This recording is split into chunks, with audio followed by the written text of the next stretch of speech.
সময় 5ই আগস্ট পরবর্তী সময় এই যে স্বাধীন বাংলাদেশে কোনো গুপ্ত রাজনীতি চলবে না।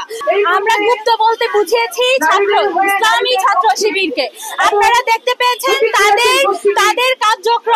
তাদের কার্যক্রমের কোনো বৈধতা নেই এবং তাদের কোনো কমিটি নেই এবং তারা নাকি তাদের কার্যক্রম পরিচালনা করে যাচ্ছে। তাহলে তারা তাদের কার্যক্রম কাদের নিয়ে পরিচালনা করছে সেটি জাতি জানতে চায়। এবং তার পাশাপাশি আমি এটি বলতে চাই, বিপ্লব পরবর্তী সময় 5ই আগস্ট পরবর্তী সময় এই যে স্বাধীন বাংলাদেশে কোনো গুপ্ত রাজনীতি চলবে না মানে চলবে না।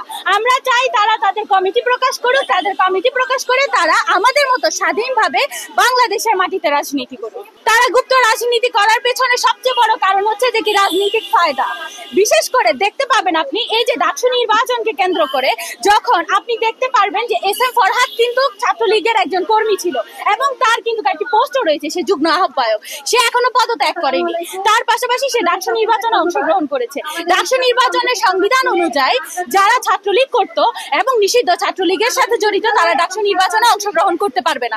তারই পরিপ্রেক্ষিতে আমাদের একটি বোন যখন তার বিরুদ্ধে রিট করে, তারই একটি কর্মী সমর্থক আপনারা দেখতে পারবেন তার ফেসবুক ওয়ালে সে হচ্ছে যে কি শিবিরের হয়ে কথা বলছে, শিবিরের হয়ে কমেন্ট করছে এবং তাদের প্রোগ্রামের ছবিও দেখা যাচ্ছে। হ্যাঁ, যখন এই শিবিরের কর্মী তাকে কি বলছে, গণধর্ষণ করবে, কি নেকারজনক ঘটনা, এইসব যে বিষয়গুলো এখন তারা পরবর্তী সময় কি বলছে যে কি সে আমাদের কর্মী না। তাহলে তাদের কর্মী না হলে তাদের প্রোগ্রাম কেন করলো?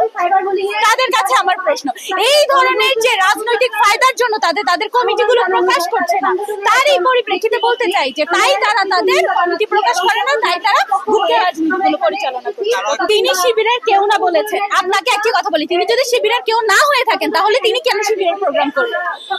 এবং তার পাশাপাশি আপনি দেখতে পারবেন যখন SM ফরহাদ আমাদের নামে মিথ্যাচার করছিল, আপনাদেরই একজন সংবাদকর্মী উঠে বলছিল যে তারা কিন্তু এই কথাগুলো বলেনি, তারা মিথ্যাচার করে যাচ্ছে এবং তারা ধর্মকে ব্যবহার করছে, ইসলামকে ব্যবহার করছে। কত বড় খারাপ হতে পারে, কত বড় নেকারজনক ঘটনা হতে পারে। এগুলো কি উচিত? এগুলো উচিত না। তারই প্রতিবাদে আজ আমরা এখানে সমবেত হয়েছি। ছাত্র দলের প্রোগ্রামে ছবিগুলো কি তিনি দেখাতে পেরেছেন? আমরা কি শিবিরের সাথে প্রোগ্রাম করেছি যে সেই ছবিগুলো আমরা দেখিয়েছি না? প্রমাণ ছাড়া কথা বললে কি আমরা মেনে নিব? প্রমাণ ছাড়া কথা কি মেনে নেওয়া যায়?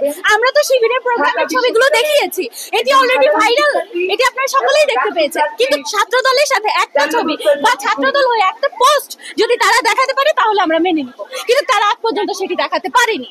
তাই অযৌক্তিক কথা না বলে আমার নাম জানাতে